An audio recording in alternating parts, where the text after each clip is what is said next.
ਤੁਹਾਨੂੰ ਇੱਕ ਗੱਲ ਸੁਣਾਉਂਦੇ ਹਾਂ ਪੁਰਾਣੇ ਜ਼ਮਾਨੇ ਦੀ। ਪੁਰਾਣਾ ਜ਼ਮਾਨਾ ਸੀ, ਇੱਕ ਘਰ ਦੇ ਵਿੱਚ ਇੱਕ ਬੇਟਾ ਜਵਾਨ ਹੋਇਆ, ਉਹਦੀ ਸ਼ਾਦੀ ਕਰ ਦਿੱਤੀ ਉਹਦੇ ਮਾਂ ਬਾਪ ਨੇ। ਕੰਮ ਸ਼ਾਮ ਥੋੜਾ ਘੱਟ ਕਰਦਾ ਸੀ, ਮਾਂ ਬਾਪ ਨਾਲ ਵੱਖਰਿਆਂ ਕਰ ਦਿੱਤਾ। ਜਿਸ ਵੇਲੇ ਵੱਖਰਿਆਂ ਕਰ ਦਿੱਤਾ ਤੇ ਉਹਦੀ ਬੀਵੀ ਕਹਿੰਦੀ ਕਿ ਅੱਲਾ ਦੇ ਬੰਦਿਆਂ ਨੂੰ ਘਰ ਦੇ ਵੱਖਰੇ ਹੋ ਗਏ ਤੇ ਹੁਣ ਤੋਂ ਕੋਈ ਕੰਮ ਦਾ ਸੋਚ। ਉਹ ਕਹਿੰਦਾ ਅੱਛਾ ਭਲੀਏ, ਆ ਜਿਹੜੇ ਚਾਰ ਆਨੇ ਆਏ ਨੇ ਜੇ ਖਾ ਲਈਏ ਤੇ ਅੱਗੋਂ ਫਿਰ ਸੋਚ ਲਾਂਗੇ। ਖੈਰ ਉਹਨੇ ਆਖਿਆ ਨਹੀਂ, ਤੇਰੀ ਮਿਹਰਬਾਨੀ ਅੱਲਾ ਦੇ ਬੰਦਿਆ, ਕੰਮ ਤੂੰ ਕਰਨਾ ਸ਼ੁਰੂ ਕਰ ਦੇ, ਕਿਉਂਕਿ ਤੈਨੂੰ ਮਾਂ ਪਿਓ ਨੇ ਲਾਦਾ ਕਰ ਦਿੱਤਾ। ਉਸ ਬੰਦੇ ਨੇ ਆਖਿਆ ਠੀਕ ਹੈ ਜੀ, ਮੈਂ ਕੰਮ ਸ਼ੁਰੂ ਕਰ ਦੇਣਾ। ਉਹ ਕੋਈ ਦਿਨ ਗੁਜ਼ਰੇ ਤੇ ਘਰੋਂ ਕੰਮ ਵਾਸਤੇ ਨਿਕਲ ਗਿਆ। 8 ਆਨੇ ਦੇ ਕੋਲ ਸਨ ਜੇਬ ਦੇ ਵਿੱਚ, ਉਹ ਲੈ ਕੇ ਟੁਰ ਪਿਆ। ਪੈਦਲ ਟੁਰਨ ਦੇ ਜ਼ਮਾਨੇ ਸਨ। ਟੁਰਦਾ ਜਾਂਦਾ, ਜਿਸ ਵੇਲੇ ਇੱਕ ਦੋ ਪਿੰਡ ਲੰਘਦਾ ਤੇ ਪਰੇਸ਼ਾਨ ਹੁੰਦਾ ਕਿ ਯਾਰ ਮੈਂ ਇਕੱਲਾ ਹੀ ਜਾ ਰਿਹਾ, ਕੋਈ ਸਾਥੀ ਨਹੀਂ ਨਾਲ ਹੁੰਦਾ ਪਿਆ। ਪਿੱਛੋਂ ਇੱਕ ਬਜ਼ੁਰਗ ਬੰਦਾ ਮੇਰੀ ਉਮਰ ਦਾ ਉਹ ਰਲ ਪੈਂਦਾ। ਉਹ ਜਿਸ ਵੇਲੇ ਰਲਦਾ ਤੇ ਲੰਘ ਜਾਂਦਾ ਸਲਾਮ ਕਰਕੇ, ਅਸਲਾਮ ਵਾਲੇਕੁਮ ਲੈ ਕੇ। ਉਹ ਮੁੰਡਾ ਪਿੱਛੋਂ ਆਵਾਜ਼ਾਂ ਦਿੰਦਾ ਹੈਗਾ, ਬਾਬਾ ਜੀ ਮੇਰੀ ਤੇ ਗੱਲ ਸੁਣ ਜਾਓ, ਮੈਂ ਵੀ ਇੱਧਰ ਨੂੰ ਜਾਣਾ ਹੈ ਤੇ ਤੁਹਾਡੀ ਮਿਹਰਬਾਨੀ ਹੈ, ਮੈਨੂੰ ਵੀ ਨਾਲ ਲੈ ਜਾਓ। ਉਹ ਬਾਬਾ ਰੁਕਿਆ, ਕਹਿਣ ਲੱਗਾ ਪੁੱਤਰਾ ਮੈਨੂੰ ਬੜੀ ਜਲਦੀ ਹੈ, ਮੈਨੂੰ ਬੜੇ ਕੰਮ ਨੇ ਤੇ ਮੈਂ ਨਹੀਂ ਰੁਕ ਸਕਦਾ ਹੈ, ਮੈਂ ਤੇਰੇ ਨਾਲ ਨਹੀਂ ਟੁਰ ਸਕਦਾ ਹੈ। ਉਹਨੇ ਤਰਲਾ ਮਾਰਿਆ, ਬਾਬਾ ਜੀ ਕੋਈ ਗੱਲ ਨਹੀਂ ਹੈ, ਤੁਹਾਡੀ ਮਿਹਰਬਾਨੀ ਹੈ, ਮੈਂ ਵੀ ਮੁਸਾਫਰ ਹਾਂ ਤੇ ਮੇਰੇ ਨਾਲ ਕੋਈ ਬਾਤ ਕਰੋ, ਕੋਈ ਗੱਲ ਕਰੋ। ਤੇ ਚਲੋ ਥੋੜਾ ਦਿਨ ਹਮ ਸਫਰ ਯਾਨੀ ਗੁਜ਼ਰਿਆ ਜਾਂਦਾ, ਸਫਰ ਦੇ ਨਾਮ ਸਾਥ ਤੇ ਉਪਰਾਸ ਲਈ। ਉਹ ਬਾਬਾ ਕਹਿੰਦਾ ਪੁੱਤਰਾ ਮੇਰੀਆਂ ਗੱਲਾਂ ਬੜੀਆਂ ਮਹਿੰਗੀਆਂ ਨੇ, ਮੇਰੀ ਇੱਕ ਗੱਲ ਦੀ ਕੀਮਤ 4 ਆਨੇ ਹੈ, ਮੇਰੀ ਇੱਕ ਗੱਲ ਦੀ ਕੀਮਤ 4 ਆਨੇ ਹੈ। ਉਹ ਕਹਿੰਦਾ ਬਾਬਾ ਜੀ ਮੇਰੇ ਕੋਲ ਤੇ 8 ਆਨੇ ਨੇ ਸਿਰਫ। ਉਹ ਕਹਿੰਦਾ ਪੁੱਤਰਾ ਵੇਖ ਲੈ, ਜੇ ਸੁਣਨੀ ਹੈ ਗੱਲ ਤੇ 4 ਆਨੇ ਇੱਕ ਗੱਲ ਦੇ ਨੇ, ਇੱਕ ਗੱਲ ਤੈਨੂੰ ਦੱਸਾਂਗਾ ਤੇ 4 ਆਨੇ ਲਾਂਗਾ। ਉਹਨੇ ਆਖਿਆ ਚਲੋ ਠੀਕ ਹੈ, ਮੈਨੂੰ ਮਨਜ਼ੂਰ ਹੈ ਬਾਬਾ ਜੀ, ਤੁਸੀਂ ਗੱਲ ਤੇ ਕਰੋ। ਉਹ ਕਹਿਣ ਲੱਗਾ ਪੁੱਤਰ ਲੈ ਪਹਿਲੀ ਗੱਲ ਸੁਣ ਲੈ ਕਿ ਪੱਤਨ ਛੱਡ ਕਪੱਤਨ ਨਾ ਆਈਏ। ਤੁਹਾਨੂੰ ਦੱਸ ਦਿਆਂ ਤਫਸੀਰ ਦੇ ਨਾਲ, ਪੱਤਨ ਉਹਨੂੰ ਕਹਿੰਦੇ ਨੇ ਜਿੱਥੋਂ ਆਮ ਦੁਨੀਆ ਲੰਘਦੀ, ਆਮ ਰਸਤਾ ਹੁੰਦਾ ਹੈ। ਕਪੱਤਨ ਉਹਨੂੰ ਕਹਿੰਦੇ ਨੇ ਜਿਹੜਾ ਰਸਤੇ ਤੋਂ ਹਟਵਾ ਹੁੰਦਾ ਹੈ। ਉਹ ਕਹਿੰਦਾ ਪੁੱਤਰਾ ਪੱਤਨ ਛੱਡ ਕਪੱਤਨ ਨਾ ਆਈਏ, ਜਿੱਥੇ ਲੋਕ ਨਹਾਉਂਦੇ ਹੋਣ ਉੱਥੋਂ ਛੱਡ ਕੇ ਨਾ ਆਈਏ ਸਾਈਡ ਤੇ ਲਿਆ ਕੱਢ 4 ਆਨੇ। ਕਹਿਣ ਲੱਗਾ ਬਾਬਾ ਜੀ ਬਸ? ਕਹਿੰਦਾ ਹਾਂ 4 ਆਨੇ ਕੱਢ। ਅਗਲੀ ਗੱਲ ਕਹਿੰਦਾ ਸੁਣਾਓ? ਕਹਿੰਦਾ ਫਿਰ ਸੁਣਾਵਾਂਗਾ, ਪਹਿਲੇ 4 ਆਨੇ ਕੱਢ। ਉਹ 4 ਆਨੇ ਦੇ ਦਿੰਦਾ ਤੇ ਬਾਬਾ ਕਹਿੰਦਾ ਇੰਨੀ ਬੜੀ ਹੈ ਯਾਰ, ਤੇਰੇ ਕੋਲ 4 ਆਨੇ ਬਚਦੇ ਨੇ, ਤੂੰ ਮੁਸਾਫਰ ਬੰਦਾ। ਉਹ ਕਹਿਣ ਲੱਗਾ ਨਹੀਂ ਬਾਬਾ ਜੀ ਮੈਨੂੰ ਤੁਸੀਂ ਸੁਣਾਓ ਗੱਲ ਹੋਰ, ਮੈਂ ਵੀ ਤੁਹਾਨੂੰ 4 ਆਨੇ ਦੇ ਰਿਹਾ। ਉਹ ਕਹਿਣ ਲੱਗਾ ਲੈ ਪੁੱਤਰਾ ਸੁਣ ਲੈ ਮੇਰਾ, ਦਿਲ ਦਾ ਭੇਦ ਕਿਸੇ ਨੂੰ ਨਾ ਦੇਈਏ, ਦਿਲ ਦਾ ਭੇਦ ਕਿਸੇ ਨੂੰ ਨਾ ਦੇਈਏ, ਲਿਆ ਕੱਢ 4 ਆਨੇ। ਕਹਿੰਦਾ ਬਾਬਾ ਜੀ ਬਸ? ਕਹਿੰਦਾ ਆਹੋ ਪੁੱਤਰ ਕੱਢ 4 ਆਨੇ। ਉਹ ਵੀ 4 ਆਨੇ ਦਿੰਦਾ ਤੇ ਅੱਗੇ ਬਾਬੇ ਦਾ ਪਿੰਡ ਆ ਜਾਂਦਾ ਹੈ। ਬਾਬਾ ਕਹਿੰਦਾ ਲੈ ਵੀ ਜਵਾਨਾ, ਉਹ ਮੇਰਾ ਪਿੰਡ ਆ ਗਿਆ ਤੇ ਹੁਣ ਤੂੰ ਆਪਣੇ ਰਸਤੇ ਤੇ ਮੈਂ ਆਪਣੇ ਘਰ। ਉਹ ਮੇਰਾ ਪਿੰਡ ਹੀ, ਜੇ ਕਦੀ ਤੈਨੂੰ ਮੇਰੀ ਜ਼ਰੂਰਤ ਪੈ ਜਾਵੇ ਤੇ ਆਣ ਕੇ ਮੇਰੇ ਪਿੰਡ ਦੇ ਵਿੱਚ ਮੇਰਾ ਨਾਂ ਪੁੱਛ ਲਈ, ਬਾਬਾ ਕਿੰਬ। ਹਾਂਜੀ ਬਾਬਾ ਕਿੰਬ। ਉਹ ਕਹਿੰਦਾ ਅੱਛਾ ਬਾਬਾ ਜੀ। ਉਹ ਮੁੰਡਾ ਟੁਰ ਪੈਂਦਾ, ਉਹਨੂੰ ਖਾਲੀ ਜੇਬ ਹੁੰਦੀ, ਕੋਈ ਪੈਸਾ ਜੇਬ ਨਹੀਂ ਹੁੰਦਾ, ਪਰੇਸ਼ਾਨ ਜਾ ਰਿਹਾ ਹੁੰਦਾ ਕਿ ਜਿਹੜਾ ਹੈ ਸੀ ਉਹ ਵੀ ਨਹੀਂ ਹੈ ਕੋਲ। ਚਲੋ ਉਹ ਜਿਸ ਵੇਲੇ ਟੁਰਿਆ ਜਾਂਦਾ ਹੈ ਤੇ ਅੱਗੇ ਨਹਿਰ ਆ ਜਾਂਦੀ ਹੈ, ਪੱਤਨ ਆ ਜਾਂਦਾ, ਯਾਨੀ ਕਿ ਉੱਥੋਂ ਆਵਾਮ ਲੰਘਦੀ ਹੁੰਦੀ ਹੈ, ਲੋਕ ਲੰਘਦੇ ਹੁੰਦੇ ਨੇ, ਨਹਾਉਂਦੇ ਹੁੰਦੇ ਨੇ ਲੋਕ। ਉਹ ਕਹਿੰਦਾ ਉਹ ਬਾਬੇ ਨੇ ਆਖਿਆ ਸੀ ਪੱਤਨ ਛੱਡ ਕਪੱਤਨ ਨਾ ਆਣਾ। ਇੱਥੇ ਤਾਂ ਲੋਕ ਨਹਾਉਣ ਡੇ ਨੇ ਬੜੇ, ਤੇ ਮੈਂ ਹੁਣ ਸਾਈਡ ਤੇ ਹੋ ਕੇ ਨਹਾਉਂਦਾ। ਜਿਸ ਵੇਲੇ ਉਹ ਸਾਈਡ ਤੇ ਹੋ ਕੇ ਨਹਾਉਂਦਾ ਹੈ, ਕੱਪੜੇ ਆਪਣੇ ਲਾਹੁੰਦਾ ਹੈ, ਲਾ ਕੇ ਨਹਿਰ ਤੇ ਵੜਦਾ ਹੈ, ਨਹਾਉਂਦਾ ਹੈ, ਬਾਹਰ ਨਿਕਲਦਾ ਹੈ, ਆਪਣੇ ਕੱਪੜੇ ਪਾਉਂਦਾ ਹੈ ਤੇ ਜਿਸ ਝਾੜੀ ਦੇ ਕੱਪੜੇ ਰੱਖੇ ਹੁੰਦੇ ਨੇ ਉਹਦੇ ਥੱਲੇ ਨਜ਼ਰ ਮਾਰਦਾ ਹੈ ਤੇ ਇੱਕ ਪੋਟਲੀ ਵੱਜੀ ਹੁੰਦੀ ਹੈ, ਪੋਟਲੀ, ਉਹਦੇ ਵਿੱਚ ਕੁਝ ਸਮਾਨ ਪਿਆ। ਉਹ ਬੜੇ ਗੌਰ ਨਾਲ ਵੇਖਦਾ ਉਹਨੂੰ, ਤੇ ਉਧਰ ਵੇਖਦਾ, ਕੋਈ ਵੇਖਦਾ ਤੇ ਨਹੀਂ, ਉਹਨੂੰ ਕੋਈ ਨਹੀਂ ਵੇਖਦਾ ਹੁੰਦਾ। ਉਹ ਪੋਲਡੀ ਚੁੱਕਦਾ, ਕੱਛੇ ਮਾਰਦਾ ਫਟਾਫਟ ਤੇ ਵਾਪਸੀ ਟੁਰ ਪੈਂਦਾ। ਉਹਨੂੰ ਸਾਈਡ ਤੇ ਕਰਕੇ ਵੇਖਦਾ ਤੇ ਉਹਦੇ ਵਿੱਚ ਸੋਨਾ ਹੁੰਦਾ ਹੈ, ਪੈਸੇ ਹੁੰਦੇ ਨੇ। ਉਹ ਕਹਿੰਦਾ ਲੈ ਵੀ ਬਾਬੇ ਹੋਰਾਂ ਤੇ ਮੈਨੂੰ ਤੇ ਯਾਨੀ ਕਿ ਜਿਹੜਾ ਮੇਰਾ ਮਕਸਦ ਸੀ ਉਹ ਪੂਰਾ ਕਰ ਦਿੱਤਾ। ਬਾਬੇ ਹੋਰਾਂ ਨੇ ਇੱਥੇ ਕਮਾਈ ਕਰਨ ਚੱਲਾ ਹਾਂ ਤੇ ਬਾਬੇ ਹੋਰਾਂ ਨੇ ਇੱਥੇ ਬੜੀ ਕਮਾਈ ਦੇ ਦਿੱਤੀ ਮੈਨੂੰ। ਉਹ ਬੜੀ ਖੁਸ਼ੀ ਨਾਲ ਵਾਪਸ ਜਾਂਦਾ ਹੈ, ਤੁਰਿਆ ਜਾਂਦਾ ਹੈ, ਦੌੜਾ ਜਾਂਦਾ ਹੈ। ਜਾਂਦਾ ਉਹ ਕਹਿੰਦਾ ਸ਼ਾਰਟਕਟ ਰਸਤੇ ਜਾਂਦੇ ਆ। ਉਹ ਆਪਣਾ ਸਿੱਧਾ ਰਸਤਾ ਛੱਡ ਕੇ ਤੇ ਪੈਲੀਆਂ ਦੇ ਵਿੱਚੋਂ ਸ਼ੁਰੂ ਹੋ ਜਾਂਦਾ ਟੁਰਨਾ, ਗਿਆ ਸਿੱਧਾ ਰਸਤਾ ਮੇਰੇ ਪਿੰਡ ਨੂੰ ਦਿੱਲੀ ਚਲਾ ਜਾਏਗਾ। ਉਹ ਜਿਸ ਵੇਲੇ ਪਿੰਡ ਦੇ ਨਜ਼ਦੀਕ ਪਹੁੰਚਦਾ ਹੈ ਤੇ ਉੱਥੇ ਵੇਖਦਾ ਇੱਕ ਪੁਰਾਣਾ ਖੂਹ ਹੁੰਦਾ ਹੈ। ਉੱਥੇ ਕਹਿੰਦਾ ਯਾਰ ਬਹਿ ਕੇ ਇੱਥੇ ਕੋਈ ਸਾਹ ਸੂ ਲੈ ਲਈਏ, ਬੜਾ ਸਾਹ ਚੜ ਗਿਆ, ਇੱਥੇ ਬਹਿਨੇ ਆ ਜ਼ਰਾ। ਉੱਥੇ ਬੈਠਾ ਜਦੋਂ ਖੂਹ ਤੇ ਬਹਿੰਦਾ, ਖੂਹ ਝਾਤੀ ਮਾਰਦਾ ਹੈ, ਉਹ ਪੁਰਾਣੀ ਖਡਾਲ ਹੁੰਦੀ ਹੈ, ਪੁਰਾਣਾ ਖੂਹ ਹੁੰਦਾ ਹੈ, ਤੇ ਉਹਦੇ ਵਿੱਚ ਇੱਕ ਬੇਬਹਾਰਾ ਖਰਬੂਜ਼ਾ ਲੱਗਾ ਹੁੰਦਾ ਹੈ, ਖਰਬੂਜ਼ੇ ਦੀ ਵੱਲ ਨੂੰ।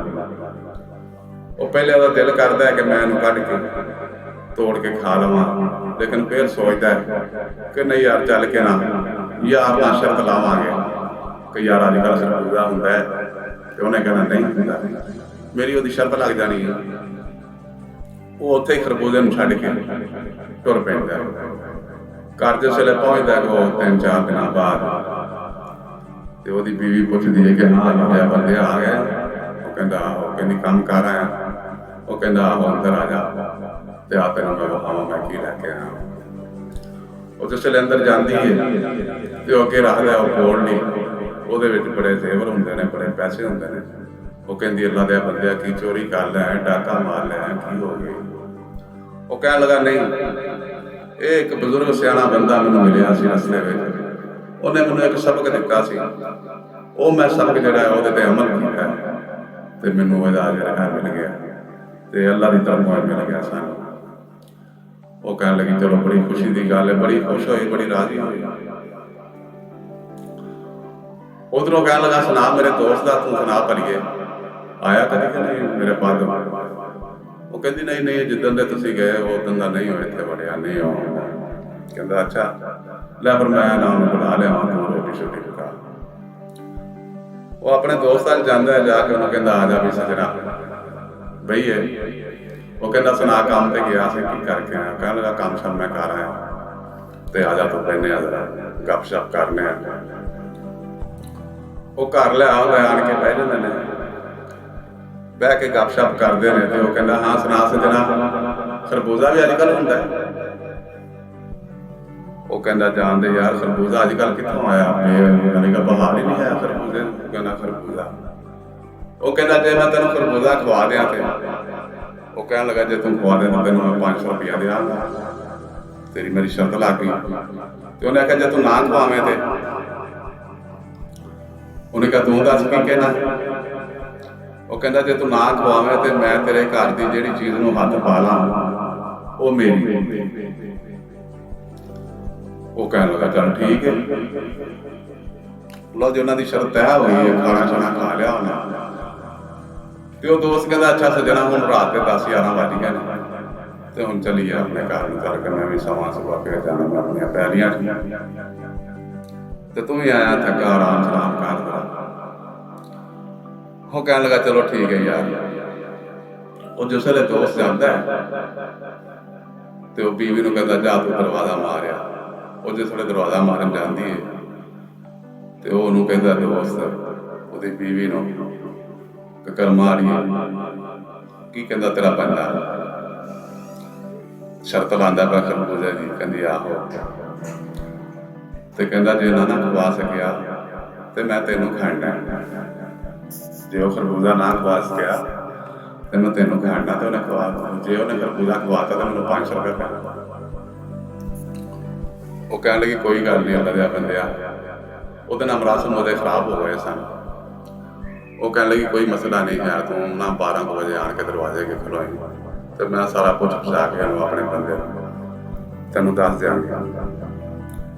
ਦੋਸਤ ਚਲਾ ਜਾਂਦਾ ਹੈ, ਬੀਵੀ ਆਪਣੀ ਉਹਦੇ ਕੋਲ ਆ ਜਾਂਦੀ ਹੈ। ਉਹ ਆਣ ਕੇ ਉਹਨੂੰ ਕਹਿੰਦੀ ਅੱਲਾ ਦੇ ਬੰਦਿਆ ਐਵੇਂ ਹੀ ਸ਼ਰਤ ਲਾ ਲੈਂਦੇ ਹੋ ਤੁਸੀਂ। ਉਹ ਹੁਣ ਆਣ ਕੇ ਸਾਡੇ ਜਿਹੜੇ ਅਸੀਂ ਲਿਆਂਦਾ ਜੇ ਪੈਸੇ ਜਿਹੜੇ ਬਖਸ਼ੇ ਰੱਖੇ ਨੇ ਉਸ ਬਖਸ਼ਣ ਨੂੰ ਹੱਥ ਪਾ ਲਿਆ। ਹਾਂਜੀ, ਤੇ ਫਿਰ ਸਾਡੇ ਪੱਲੇ ਕੀ ਰਿਹਾ, ਜੋ ਕੁਛ ਲਿਆਂਦਾ ਸਾਰਾ ਉਹ ਲੈ ਗਿਆ। ਉਹਨੂੰ ਕਹਿਣ ਲੱਗਾ ਤੂੰ ਕੋਈ ਗੱਲ ਨਹੀਂ ਹੈ, ਤੂੰ ਆਰਾਮ ਕਰ, ਤੇ ਮੈਂ ਉਹਨੂੰ ਖਰਬੂਜ਼ਾ ਖਵਾ ਦੇਣਾ, ਕਿਉਂਕਿ ਮੈਂ ਆਪਣੀ ਅੱਖਾਂ ਨਾਲ ਖਰਬੂਜ਼ਾ ਤੇ ਉਹਦੀ ਵੱਲ ਵੇਖ ਕੇ ਆ ਗਿਆ। ਉਹ ਕਹਿਣ ਲੱਗਾ ਨਹੀਂ, ਮੈਨੂੰ ਤੇ ਉਹਦੀ ਨੀਂਦਰ ਨਹੀਂ ਜਾਣੀ ਹੈ ਤੇ ਨਾ ਮੈਂ ਸੌਣ ਦੇਣਾ ਹੈ। ਉਹਨੇ ਬਥੇਰਾ ਆਖਿਆ ਮੈਂ ਤੈਨੂੰ ਕਹਿਣਾ ਮੈਂ ਥੱਕਾ ਆਇਆ ਵਾਂ, ਜਾਣ ਦੇ ਮੈਨੂੰ ਸਕੂਨ ਕਰਨ ਦੇ, ਬੜੇ ਦਿਨ ਹੋ ਗਏ ਨੇ ਰਾਤ ਨੂੰ ਸਕੂਨ ਨਹੀਂ ਪੀਂਦਾ ਹੈ ਤੇ ਤੂੰ ਸਕੂਨ ਕਰਨ ਦੇ। ਉਹ ਕਹਿਣ ਲੱਗੇ ਨਹੀਂ ਅੱਲਾ ਦਾ ਬੰਦਾ, ਮੈਂ ਤੇਰੇ ਨਾਲ ਬੋਲਣਾ ਨਹੀਂ ਹੈ, ਜਿੰਨੀ ਦੇਰ ਮੈਨੂੰ ਤੁਹਾਂ ਦੱਸੀ ਨਾ ਗੱਲ ਕਿ ਕਿੱਥੇ ਖਰਬੂਜ਼ਾ ਹੈ ਵੀ ਕਿ ਨਹੀਂ ਹੈ। ਉਹ ਕਹਿਣ ਲੱਗਾ ਤੈਨੂੰ ਮੈਂ ਕਹਿਣ ਚੱਲਿਆ ਹੈ ਖਰਬੂਜ਼ਾ, ਨਹੀਂ ਤੁਸੀਂ ਮੈਨੂੰ ਦੱਸੋ ਕਿੱਥੇ। ਉਹਨੂੰ ਹੁਣ ਬਾਬੇ ਦਾ ਭੁੱਲ ਗਿਆ ਸੀ, ਯਾਦ ਕੇ ਦਿਲ ਦਾ ਭੇਤ ਕਿਸੇ ਨੂੰ ਨਾ ਦੇਈਏ। ਉਹ ਕਹਿਣ ਲੱਗਾ ਕਰਮ ਵਾਲੀ ਹੈ, ਨਹੀਂ ਜਾਂਦਾ ਉਹ ਫਲਾਣੇ ਦੀ ਜ਼ਮੀਨ ਦਾ ਰਸਤਾ, ਉਹ ਬਸ਼ੀਰ ਜਿਹੜਾ ਹੈ ਤੇ ਉਹ ਅੱਗੇ ਲੰਘੀ, ਇਹਨਾਂ ਤੇ ਅੱਗੇ ਪੁਰਾਣੀ ਖਟਾਲ ਆਉਂਦੀ ਹੈ, ਉਹ ਆਉਂਦਾ ਉਹਦੇ ਵਿੱਚ ਵੱਲ ਲੱਗੀ, ਉਹਦੇ ਨਾਲ ਖਰਬੂਜ਼ਾ ਲੱਗਾ, ਪੂਰਾ ਖਰਬੂਜ਼ਾ, ਪੱਕਾ ਖਰਬੂਜ਼ਾ। ਉਸ ਵੱਲ ਲੈ ਪਾ ਦੇਣਾ, 500 ਰੁਪਏ ਹੋਰ ਮਿਲ ਜਾਣਾ ਤੈਨੂੰ, ਤੂੰ ਫਿਕਰ ਕਰਨ ਲਈ। ਉਹ ਕਹਿਣ ਲੱਗੀ ਚਲੋ ਵੇਖੋ ਨਾ ਗੱਲ ਹੋਈ ਨਾ, ਮੈਨੂੰ ਵੀ ਕੁਛ ਸਕੂਨ ਹੋ ਗਿਆ ਕਿ ਵਾਕਈ ਤੁਸੀਂ ਖਰਬੂਜ਼ਾ ਲੈ ਆਓ। ਲਓ ਜੀ, ਉਹ ਬੰਦਾ ਸੌਂ ਗਿਆ ਤੇ ਰਾਤ ਦੇ 12 ਵਜੇ ਉਹ ਵੀ ਆ ਗਿਆ ਦਰਵਾਜ਼ੇ ਅੱਗੇ। ਉਹ ਵੀ ਗਈ, ਉਹਨੇ ਕਿਹਾ ਹਾਂ ਵੀ ਕੀ ਮੁਕਾਈ ਕੀ ਬਣਿਆ। ਉਹਨੇ ਕਿਹਾ ਅੱਲਾ ਦੇ ਬੰਦਿਆ, ਸਿੱਧਾ ਰਸਤਾ ਜਾਂਦਾ ਹੀ ਉਹ ਫਲਾਣੀ ਜ਼ਮੀਨ ਲੰਘ ਕੇ ਅੱਗੇ ਉੱਥੇ ਪੁਰਾਣੀ ਖਡਾਲੀ ਕੋਈ ਆਏਗੀ, ਉਹਦੇ ਵਿੱਚ ਖਰਬੂਜ਼ਾ ਹੀ, ਤੇ ਤੂੰ ਆਪਣਾ ਖਰਬੂਜ਼ੇ ਦਾ ਕੰਮ ਲਾਇਆ, ਇਹ ਆਪੇ ਲੱਭਦਾ ਰਿਹਾ। ਉਹ ਕਹਿਣ ਲੱਗਾ ਚੱਲ ਹੁਣ ਤੂੰ ਸੌਂ ਜਾ ਕੇ ਤੇ ਬਾਕੀ ਮੇਰਾ ਕੰਮ ਹੈ। ਲਓ ਜੀ, ਉਹ ਉਸੇ ਰਾਤ ਨੂੰ ਤੁਰਿਆ ਉੱਥੋਂ ਤੇ ਉਹ ਜਾ ਕੇ ਉਸ ਖੂਹ ਦੇ ਉੱਤੇ ਪਹੁੰਚ ਗਿਆ, ਉਸ ਖਡਾਲ ਤੇ ਜਿੱਥੇ ਉਹ ਖਰਬੂਜ਼ਾ ਸੀ ਤੇ ਉਹਦੀ ਵਾਰਿਸ। ਉਹਨੇ ਜਾ ਕੇ ਵੇਖਿਆ, ਉਹਨੇ ਕਿਹਾ ਵਾਕਈ ਖਰਬੂਜ਼ਾ ਤੇ ਹੈ ਤੇ ਵੱਲ ਵੀ ਹੈ। ਉਹਨੇ ਵੱਲ ਸਮੇਤ ਹੀ ਉਹ ਖਰਬੂਜ਼ਾ ਜਿਹੜਾ ਉਹ ਖਿੱਚ ਲਿਆ। ਉਹਨੇ ਖਰਬੂਜ਼ਾ ਖਾ ਪੀ ਕੇ ਵੱਲ ਚੱਲ ਜਿਹੜੀ ਉਹ ਸੁੱਟ ਦਿੱਤੀ ਤੇ ਵਾਪਸ ਆ ਗਿਆ। ਹੁਣ ਉਹ ਵੀ ਸਰਗੀ ਵੇਲੇ ਉੱਠਿਆ ਤੇ ਨਿਕਲਿਆ, ਜਾ ਕੇ ਖਰਬੂਜ਼ਾ ਲੈਣ ਲਈ ਨਿਕਲਿਆ। ਜਿਸ ਵੇਲੇ ਉੱਥੇ ਪਹੁੰਚਿਆ ਤੇ ਉੱਥੇ ਵੇਖਿਆ ਤੇ ਉੱਥੇ ਕੋਈ ਸ਼ੈ ਨਹੀਂ ਸੀ, ਹੈ ਖਡਾਲ ਦਾ। ਸਿਰ ਨੂੰ ਫੜ ਕੇ ਬਹਿ ਗਿਆ, ਪਰੇਸ਼ਾਨ ਹੋ ਗਿਆ ਕਿ ਕੀ ਬਣਿਆ, ਇਹ ਕੀ ਹੋਇਆ। ਖੈਰ ਉੱਥੋਂ ਘਰ ਨੂੰ ਨਹੀਂ ਜਾਂਦਾ, ਉਹ ਸਿੱਧਾ ਬਾਬੇ ਦੇ ਪਿੰਡ ਵੱਲ ਜਾ ਪਹੁੰਚਦਾ। ਬਾਬੇ ਦੇ ਪਿੰਡ ਕੋਲ ਪੁੱਛਦਾ, ਉੱਥੋਂ ਜਾ ਕੇ ਪਿੰਡੋਂ ਕਿ ਹਾਂਜੀ ਇੱਥੇ ਬਾਬਾ ਜੀ ਕੈਂਪ ਰਹਿੰਦੇ ਨੇ। ਉਹਨਾਂ ਦੱਸਿਆ, ਲੋਕਾਂ ਨੇ ਕਿਹਾ ਹਾਂਜੀ ਉਹ ਬਾਬੇ ਕੈਂਪ ਦਾ ਘਰ ਹੈ। ਗਿਆ, ਜਾ ਕੇ ਦਰਵਾਜ਼ਾ ਖੜਕਾਇਆ, ਦਰਵਾਜ਼ਾ ਖੜਕਾ ਕੇ ਤੇ ਆਪਣਾ ਬਾਬੇ ਹੋਣੀ ਨਿਕਲੇ ਅੰਦਰੋਂ। ਓਏ ਆ ਵੀ ਜਵਾਨਾ ਖੈਰ ਹੀ ਨਾ। ਹਾਂਜੀ ਬਾਬਾ ਜੀ ਖੈਰ ਹੀ, ਕੀ ਗੱਲ ਖੈਰ ਨਾ ਆਇਆ। ਹਾਂਜੀ ਬਾਬਾ ਜੀ ਖੈਰ ਨਾ, ਚੱਲ ਬਹਿ ਫਿਰ। ਬਾਬੇ ਹੋਰਾਂ ਬੈਠ ਕੇ ਦਰਵਾਜ਼ਾ ਖੋਲ੍ਹਿਆ, ਉਹਨੂੰ ਬਿਠਾਇਆ, ਆਪ ਤਰ੍ਹਾਂ ਗੱਲ ਦੱਸ ਤੇ ਕੀ ਖਾਣਾ ਪੀਣਾ। ਉਹਨੇ ਕਿਹਾ ਬਜ਼ੁਰਗੋ ਖਾਣਾ ਪੀਣਾ ਕੁਛ ਨਹੀਂ, ਮੈਂ ਇੱਕ ਪਰੇਸ਼ਾਨੀ ਦੇ ਵਿੱਚ ਆਇਆ, ਇੱਕ ਮਸਲਾ ਲੈ ਕੇ ਆਇਆ ਤੁਹਾਡੇ ਕੋਲ। ਉਹਨੇ ਕਿਹਾ ਪੁੱਤਰਾ ਦੱਸ ਕੀ ਮਸਲਾ ਹੈ, ਤੇਰੇ ਕੋਲ ਮੈਂ ਪੈਸੇ ਲਏ ਨੇ ਆਪਣੀਆਂ ਗੱਲਾਂ। ਕਹਿਣ ਲੱਗਾ ਬਾਬਾ ਜੀ ਬੜਾ ਮਜ਼ਾ ਆਇਆ ਤੁਹਾਡੀਆਂ ਗੱਲਾਂ ਦਾ, ਜਿਹੜਾ ਤੁਸੀਂ ਛੱਡਾ ਕੇ ਮੈਨੂੰ ਪਤਨ ਛੱਡ ਕੇ ਪਤਨ ਆਈ ਤੇ ਉਹ ਮੈਂ ਵਾਕਈ ਉੱਥੇ ਨਾਤਾ ਪਤਨ ਛੱਡ ਕੇ ਤੇ ਮੈਨੂੰ ਬੜਾ ਖਜ਼ਾਨਾ ਮਿਲ ਗਿਆ। ਚਲੋ ਕਹਿਣ ਲੱਗਾ ਬਾਬਾ ਕਹਿੰਦਾ ਚਲੋ ਭਲਾ ਹੋਵੇ, ਹੋਰ ਦੱਸ ਮੇਰਾ ਕੀ ਪਰੇਸ਼ਾਨੀ ਕੀ ਗੱਲ। ਕਹਿਣ ਲੱਗਾ ਬਾਬਾ ਜਿਸ ਵੇਲੇ ਮੈਂ ਵਾਪਸ ਗਿਆ ਵਾਂ ਤੇ ਉਹ ਰਸਤੇ ਦੇ ਵਿੱਚ ਖਡਾਲ ਆਈ ਹੈ ਪੁਰਾਣੀ, ਤੇ ਉਹਦੇ ਵਿੱਚ ਖਰਬੂਜ਼ੇ ਦੀ ਵੱਲ ਸੀ ਤੇ ਉਹਦੇ ਨਾਲ ਖਰਬੂਜ਼ਾ ਵੀ ਲੱਗਾ ਹੋਇਆ ਸੀ। ਮੈਂ ਉਹਨੂੰ ਤੋੜ ਕੇ ਖਾਣ ਲੱਗਾ, ਲੇਕਿਨ ਮੈਂ ਸੋਚਿਆ ਕਿ ਨਹੀਂ ਯਾਰ ਖਾਣਾ ਕੀ ਹੈ, ਜਾ ਕੇ ਯਾਰ ਨਾਲ ਸ਼ੁਗਰ ਲਾਵਾਂਗੇ, ਜਾ ਕੇ ਉਹਦੇ ਨਾਲ ਕੋਈ ਦੱਸਾਂ ਖੇਡਾਂਗੇ, ਉਹਦੇ ਨਾਲ ਆਪਣਾ ਸ਼ਰਤ ਲਾਵਾਂਗੇ। ਮੈਂ ਉਹ ਬਾਬਾ ਚਲਾ ਗਿਆ ਜੀ, ਖਰਬੂਜ਼ਾ ਛੱਡ ਕੇ ਤੇ ਜਾ ਕੇ ਮੈਂ ਆਪਣੇ ਯਾਰ ਨਾਲ ਸ਼ਰਤ ਲਾ ਲਈ। ਕੀ ਸ਼ਰਤ ਹੋਈ ਪੁੱਤਰ ਤੇਰੀ? ਬਾਬਾ ਜੀ ਕਹਿੰਦੇ ਕਹਿੰਦਾ ਬਾਬਾ ਜੀ ਜੇ ਮੈਨੂੰ ਖਰਬੂਜ਼ਾ ਖਵਾ ਦਿੰਦਾ ਤੇ ਉਹਨੇ ਮੈਨੂੰ 500 ਰੁਪਇਆ ਦੇਣਾ ਸੀ, ਤੇ ਹੁਣ ਮੈਂ ਹਾਰ ਗਿਆ ਵਾਂ ਤੇ ਉਹਨੇ ਜਿਹੜੀ ਚੀਜ਼ ਨੂੰ ਹੱਥ ਪਾਣਾ ਮੇਰੀ ਉਹ ਉਹਦੀ ਹੋ ਜਾਣੀ ਹੈ। ਬਾਬਾ ਜੀ ਕਹਿਣ ਲੱਗੇ ਪੁੱਤਰਾ ਤੂੰ ਕਿਸੇ ਨੂੰ ਆਪਣੀ ਕੋਈ ਗੱਲ ਦੱਸੀ, ਕੋਈ ਭੇਜ ਦਿੱਤਾ ਕਿਸੇ ਨੂੰ? ਉਹ ਕਹਿਣ ਲੱਗਾ ਨਹੀਂ ਬਾਬਾ ਜੀ ਮੈਂ ਤਾਂ ਜਾ ਕੇ ਮਿਲੇ ਆਪਣੀ ਬੀਵੀ ਨੂੰ, ਨਾ ਮੈਂ ਹਾਲੇ ਭਰਾਵਾਂ ਨੂੰ ਮਿਲਿਆ, ਨਾ ਪਿਓ ਨੂੰ, ਨਾ ਹੋਰ ਕਿਸੇ ਅਜ਼ੀਜ਼ ਨੂੰ ਜਾਂ ਆਪਣੇ ਦੋਸਤ ਨੂੰ ਮਿਲਿਆ। ਤੇ ਉਹਦੇ ਨਾਲ ਤਾਂ ਮੇਰੀ ਸ਼ਰਤ ਲੱਗੀ, ਉਹਨੂੰ ਤਾਂ ਨਹੀਂ ਮੈਂ ਦੱਸਣਾ ਸੀ ਪੁਰਾਣੇ ਜਗ੍ਹਾ ਤੇ ਖੜ੍ਹ। ਉਹ ਕਹਿਣ ਲੱਗੇ ਨਹੀਂ ਪੁੱਤਰਾ ਤੂੰ ਕਿਸੇ ਨੂੰ ਆਪਣਾ ਭੇਤ ਦਿੰਦਾ, ਲੇਕਿਨ ਉਹਨੂੰ ਆਪਣੀ ਬੀਵੀ ਤੇ ਇੰਨਾ ਇਤਮਾਦ ਸੀ। ਉਹਨੇ ਕਿਹਾ ਬੀਵੀ ਤੇ ਨਾ ਮੇਰੀ ਕਿਸੇ ਨੂੰ ਦੱਸ ਸਕਦੀ ਹੈ। ਉਹ ਕਹਿਣ ਲੱਗਾ ਨਹੀਂ ਬਾਬਾ ਜੀ ਮੈਂ ਨਹੀਂ ਕਿਸੇ ਨੂੰ ਭੇਤ ਦਿੰਦਾ ਆਪਣਾ, ਕੋਈ ਨਹੀਂ। ਕਹਿਣ ਲੱਗੇ ਅੱਛਾ ਪਤਾ ਲੱਗ ਜਾਂਦਾ, ਚੱਲ ਫਿਰ ਚੱਲੀਏ ਮੈਂ ਤੇਰੇ ਨਾਲ ਚੱਲਦਾ। ਉਹ ਕਹਿਣ ਲੱਗਾ ਚਲੋ ਬਾਬੇ ਹੋਰੀ ਉਹਨੂੰ ਤਰਖਾਣ ਕੋਲ ਲੈ ਗਏ ਸਿੱਧੇ ਆਪਣੇ ਪਿੰਡ ਨਾਲ, ਤਰਖਾਣ ਕੋਲ ਜਿਹੜੇ ਆ ਪੌੜੀਆਂ ਛੌੜੀਆਂ ਬਣਾਉਂਦੇ ਨੇ, ਮੰਜੀਆਂ ਪੀੜੀਆਂ ਠੋਕਦੇ। ਉਹ ਮਿਸਤਰੀ ਕੋਲ ਗਏ, ਸਲਾਮ ਕੀਤਾ, ਬਾਬੇ ਹੋਰਾਂ ਨੂੰ ਪੁੱਛਿਆ ਮਿਸਤਰੀ ਸਾਹਿਬ ਨੇ, ਆਓ ਜੀ ਬਾਬਾ ਜੀ ਬਿਸਮਿਲ੍ਲਾ। ਕਿੱਧਰ ਆਇਆ ਬਾਬਾ ਕਹਿੰਦੇ? ਬਾਬੇ ਹੋਰ ਆਖਿਆ ਲੈ ਵੀ ਇੱਕ ਪੌੜੀ ਬਣਾ ਕੇ ਫਟਾਫਟ, ਤੇ ਪੌੜੀ ਨੂੰ ਉਹਨਾਂ ਤੋਂ ਹਰ ਰੰਗ ਦਾ ਡੰਡਾ ਲਾ ਦੇ, ਟਾਹਲੀ ਦਾ ਵੀ, ਸ਼ਰੀਰ ਦਾ ਵੀ, ਕਿੱਕਰ ਦਾ ਵੀ, ਪਿੱਪਲ ਦਾ ਵੀ, ਗੋੜ ਦਾ ਵੀ, ਹਰ ਡੰਡਾ ਜਿਹੜਾ ਉਹ ਲੈਣਾ ਉਹ ਵੱਖਰੀ ਕਿਸਮ ਦਾ ਹੋਗਾ। ਉਹਨੇ ਕਿਹਾ ਮੈਂ ਹਾਜ਼ਰ ਬਾਬਾ ਜੀ ਮੈਂ ਆਪਣੇ ਬਣਾ ਦੇਣਾ ਪੌੜੀ ਤੁਹਾਨੂੰ। ਲਓ ਜੀ ਮਿਸਤਰੀ ਨੇ ਪੌੜੀ ਬਣਾਈ, ਬਾਬੇ ਹੋਰਾਂ ਨੇ ਮੁੰਡੇ ਨੂੰ ਚੁਕਾਈ, ਕਹਿੰਦੇ ਚੱਲ ਤੇਰੇ ਪਿੰਡ। ਉਹਦੇ ਪਿੰਡ ਚਲੇ ਗਏ, ਮੁੰਡੇ ਦੇ ਘਰ ਚਲੇ ਗਏ, ਮਿਲਿਆ, ਬੀਵੀ ਨੂੰ ਬੁਲਾਇਆ, ਕਿਹਾ ਬਾਬਾ ਜੀ ਇਹਨਾਂ ਨੇ ਮੈਨੂੰ ਸਬਕ ਦਿੱਤੇ ਹਨ ਜਿਨ੍ਹਾਂ ਦੀ ਵਜ੍ਹਾ ਤੋਂ ਮੈਨੂੰ ਅੱਲਾ ਨੇ ਦਿੱਤਾ। ਉਹ ਕਹਿਣ ਲੱਗੇ ਅੱਛਾ ਚਲੋ ਬਿਠਾਓ ਬਾਬਾ ਜੀ ਨੂੰ। ਬਾਬਾ ਜੀ ਨੂੰ ਬਿਠਾਇਆ, ਚਾਹ ਸ਼ਾਹ ਪਿਲਾਈ, ਉਹਨਾਂ ਕੁੜੀ ਨੂੰ ਪਿਆਰ ਦਿੱਤਾ ਕਿ ਪੁੱਤਰਾ ਆਪਣੇ ਬੰਦਿਆਂ ਦੀਆਂ ਲੱਜਾਂ ਪਾਲੀ ਜਾਂਦੀਆਂ, ਪਾਲੀ ਦੀਆਂ ਨੇ ਆਪਣੇ ਮਾਂ ਪਿਓ ਦੀਆਂ ਲੱਜਾਂ ਪਾਲੀ ਦੀਆਂ। ਉਹਨੇ ਕਿਹਾ ਠੀਕ ਹੈ ਬਾਬਾ ਜੀ। ਉਹਨਾਂ ਕਿਹਾ ਹਾਂਜੀ ਖਰਬੂਜ਼ਾ ਲੈਣ ਗਿਆ ਸੋ ਤੁਸੀਂ ਬੀਵੀ ਪੁੱਛਣ ਲੱਗੀ ਆਪਣੇ ਬੰਦੇ ਨੂੰ। ਉਹ ਕਹਿਣ ਲੱਗਾ ਅੱਛਾ ਦੱਸ ਨੇ ਖਰਬੂਜ਼ਾ ਨਹੀਂ ਲੱਭਾ। ਓਏ ਕਹਿੰਦੀ ਵੇਖਿਆ ਜਨਾ ਉਹੀ ਕੰਮ ਬਣਿਆ ਜਨਾ, ਉਹ ਬੀਵੀ ਕੱਪੜੇ ਕੁੱਟਣ ਪਿੱਟਣ ਲੱਗ ਪਈ, ਰੌਲਾ ਪਾਉਣ ਲੱਗ ਪਈ ਕਿ ਮਰ ਗਿਆ ਲੁੱਟ ਗਿਆ ਕਿਤੇ। ਤੁਸੀਂ ਖਾ ਰਹੇ ਹੋ ਪਤਾ ਨਹੀਂ ਕੀ ਉਹ ਸਰ ਜਿਹੜਾ ਪੂੰਜੀ ਆਈ ਹੈ ਉਹ ਯਾਰੀ ਸਾਡੀ ਉਹ ਲੈ ਜਾਏਗਾ। ਉਹ ਬਾਬੇ ਹੋਰੀ ਕਹਿਣ ਲੱਗਾ ਤੇਰਾ ਸਬਰ ਕਰ ਪਰੇਸ਼ਾਨ ਨਾ ਹੋ, ਕੋਈ ਨਹੀਂ ਮਸਲਾ ਕਰ ਲੈਣੇ ਆ। ਉਹ ਕਹਿਣ ਲੱਗੇ ਨਹੀਂ ਬਾਬਾ ਜੀ ਮੈਂ ਨਾ ਪਹਿਲੇ ਕਹਿੰਦੀ ਹਾਂ ਨਾ ਸ਼ਰਤ ਲੇਕਿਨ ਨਹੀਂ ਮੁੜੇ ਤੇ ਉਹਦਾ ਅੰਜਾਮ ਦੇ ਬਾਬੇ ਹੋਰੀ ਕਹਿਣ ਲੱਗੇ ਕੋਈ ਗੱਲ ਨਹੀਂ। ਬਾਬੇ ਹੋਰੀ ਮੁੰਡੇ ਕਹਿੰਦੇ ਨਾਲ ਲੈ ਜਾਣਾ ਪੌੜੀ ਜਰਾ ਲਾ ਦੇਣਾ ਛੱਤ ਨੂੰ। ਉਹ ਮੁੰਡੇ ਨੇ ਪੌੜੀ ਲਾ ਦਿੱਤੀ। ਉਹ ਕੁੜੀ ਨੂੰ ਆਵਾਜ਼ ਮਾਰ ਦੇਣਾ ਪੁੱਤਰਾ ਦਾ ਹਜ਼ਰਤ ਹੋਵੇ। ਉਹ ਆਈ, ਕਹਿਣ ਲੱਗੇ ਬੇਟਾ ਚੱਲ ਤੂੰ ਛੱਤ ਤੇ ਚੜ੍ਹ ਜਾ, ਤੂੰ ਛੱਤ ਦੇ ਉੱਤੇ ਜਾ ਕੇ ਬਹਿ ਜਾ। ਉਹਨੂੰ ਕਹਿੰਦੇ ਨੇ ਚੱਲ ਵੀ ਜਵਾਨਾ ਤੂੰ ਆਪਣੇ ਯਾਰ ਨੂੰ ਬੁਲਾ ਲੈ, ਆਪਣੇ ਦੋਸਤ ਨੂੰ, ਉਹਨੇ ਜਿਹੜੇ ਤੇਰੇ ਘਰੋਂ ਹਰ ਚੀਜ਼ ਨੂੰ ਹੱਥ ਪਾਣਾ ਉਹ ਪਾ ਲਵੇ ਤੇ ਆਪਣੀ ਸ਼ਰਤ।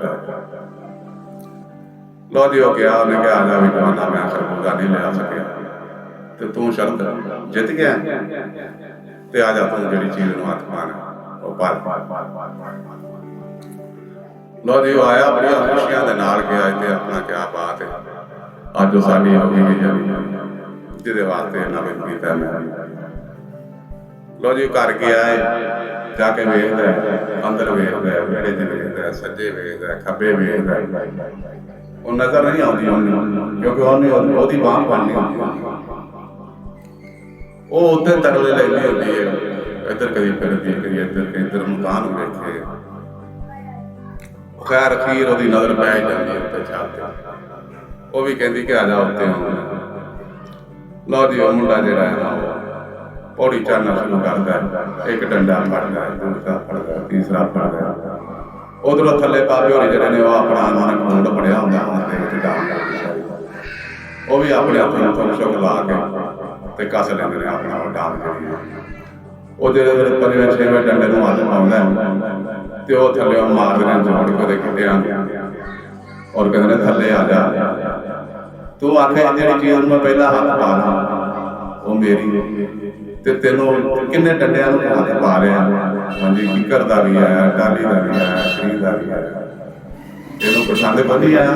ਲਾ ਮੁੰਡਿਆ ਪੌੜੀ ਥੱਲੇ ਤੇ ਇਹਨੂੰ ਡੰਡਾ ਪੁੱਟ ਕੇ ਇਹਦੇ ਹੱਥ ਪਾ ਜਿਹੜਾ ਆਖਰੀ ਦੇ ਹੱਥ ਵਿੱਚ।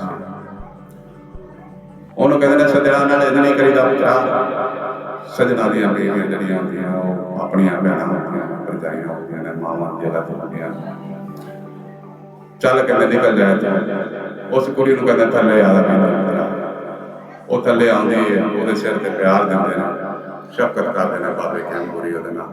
ਔਰ ਉਹਨਾਂ ਨੂੰ ਕਹਿੰਦੇ ਨੇ ਬੇਟਾ ਕਿ ਆਪਣੇ ਮੀਆਂ ਦੀ ਲੱਜ ਪਾਲੀ ਦੀ ਹੈ, ਜਿਸ ਮਾਂ ਪਿਓ ਨੇ ਭੇਜਿਆ ਹੋਵੇ ਉਹਨਾਂ ਦੀ ਲੱਜ ਪਾਲੀ ਦੀ ਹੈ, ਬੇਲੱਜੇ ਕੰਮ ਨਹੀਂ ਕਰੀਦੇ। ਸ਼ੁਕਰੀਆ ਦੋਸਤੋ, ਬੜੀ ਮਿਹਰਬਾਨੀ।